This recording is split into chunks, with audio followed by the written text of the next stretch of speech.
আন্দোলনের কারণে ৪০ দিন কার্যক্রম বন্ধ থাকলেও ঢাকা দক্ষিণ সিটি কর্পোরেশন ডিএসসিসির কোটি টাকার তেল খরচ দেখানোর প্রাথমিক সত্যতা পেয়েছে দুর্নীতি দমন কমিশন দুদক। এ ঘটনার সঙ্গে সিটি কর্পোরেশনের ড্রাইভার থেকে ঊর্ধ্বতন কর্মকর্তা পর্যন্ত জড়িত বলে মনে করেন দুদকের সংশ্লিষ্ট কর্মকর্তারা। গত মে জুন মাসে ৪০ দিন কার্যক্রম বন্ধ ছিল ঢাকা দক্ষিণ সিটি কর্পোরেশনের। এ সময় চলেছে বিএনপি নেতা ইশরাক হোসেনকে মেয়রের দায়িত্ব বুঝিয়ে দেওয়ার দাবিতে আন্দোলন। সম্প্রতি গণমাধ্যমে সংবাদ আসে নগরভবন ৪০ দিন বন্ধ থাকলেও তেল খরচ হয়েছে কোটি টাকার।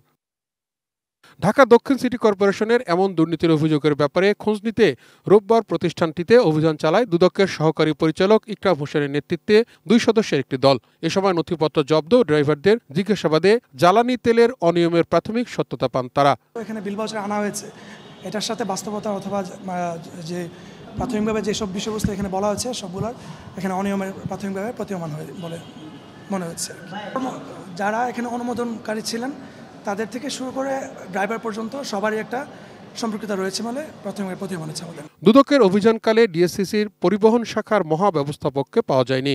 জ্বালানি তেলের গরমিলের এ কারণ ঊর্ধ্বতন কর্তৃপক্ষ জানতে পারেন বলে জানিয়েছেন সহকারী ব্যবস্থাপক। সংশ্লিষ্ট কর্মকর্তা যারা গাড়ি ইউজ করেন, স্যাররা আপনার জ্বালানি ইস্যু করেন, এটা স্যারদের বক্তব্যটা সবচেয়ে জরুরি আর কি। আপনারা যাচাই করেন এই বিষয়গুলো? আপনারা যেহেতু পরিবহন সেক্টর দায়িত্বে আছেন, আপনারা দেখেন? হ্যাঁ, আমাদের যতটুকু সম্ভব আমরা যাচাই করি, তারপর বিল ছাড়ি।